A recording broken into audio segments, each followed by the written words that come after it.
Boniface Mwangi, today you are arraigned at the Kibera law courts, but the principal magistrate of Kibera High Court decided to tell you a few words, some of which I didn't like. One of them being that you should tuliza boli. You should only fight for the people who love you, that is your family, and you should not fight for all Kenyans, because Kenyans don't care about you. This is what he said. Police are called. Why do you want these guys to kill you? You know, these guys, we train them to kill people, not animals. I don't know why you guys don't know. These guys are trained to kill what? Thugs. by the time you confirm and convince them that you are not a thug, you are dead. Unfortunately, yes. So please, Mwangi, police are called. You have right, you have your people who loves you more than we do. You can die for us, but it will not be enough. I'll go home and even not think that you died. But your people will think forever that you died. Can you start thinking for your people? If Kenyans to go their way, live for your people. Or you don't have a wife and children? Actually, my wife and my son are here. Yes, you should be having even your parents live for your people. Forget about Kenya.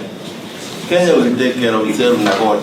So the principal magistrate told Boniface Mwangi that the police are trained to kill people, which I actually disagree with.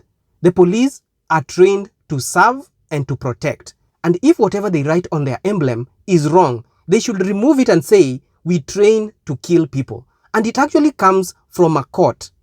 A principal magistrate is telling Boniface Mwangi that the police are trained to kill people, and by the time you try to defend yourself, you're already dead, and we will forget you and we will move on. Well, there are some truths to that, but the reality is we are the Kenyans. We are Kenyans. We should fight for our rights. We should fight for our country. Even in our anthem, we say, Kenya yetu tunayoipenda, tuwe tayari kuilinda. How are you protecting your country by sitting at home?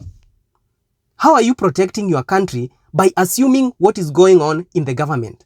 How do you protect your country by keeping quiet while your brothers and sisters are being killed on the street? How do you keep quiet while your president is out there lying to people that there is no abduction? And even the cabinet secretary interior comes to our TV and also lies to us. There will be no government policy that is going to use extrajudicial processes and terminating people's lives for purpose of political reasons or whatever reason. How do we keep quiet while the people who we have elected to take care of our country are clearly not protecting the country that we live in? Tuwe tayari kuilinda.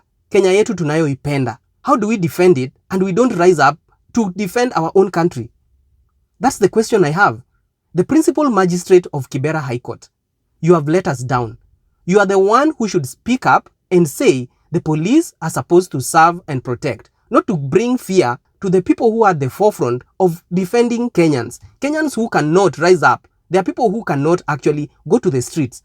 Our mothers, our fathers, people who are old in the society, they cannot rise to the occasion. But as the young people, we can rise and say that this is wrong. When leadership is taking us to the dogs, we have to rise up and say this is wrong. Because it doesn't make sense. How do you, as a principal magistrate, tell a person who has come to your court, arrested from his business premises, you are telling this person, you should actually keep quiet, tuliza boli, sit in your house, and watch as your country is looted? That is exactly what you're saying. Police are called. You have right, you have your people who loves you more than we do. You're actually putting fear to Boniface Mwangi and any person who's fighting for the rights of the people. That is very wrong. For you even to advocate and say that the police are trained to kill.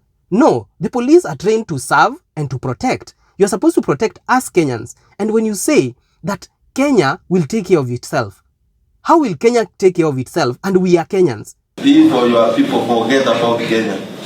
Kenya will take care of itself in a God. We are Kenya. Kenya is the people. The people, the citizens of Kenya is what Kenya is. So there's no way of you separating Kenya from the people of Kenya. How do you want us to sit down as Kenya is looted that Kenya will take care of itself?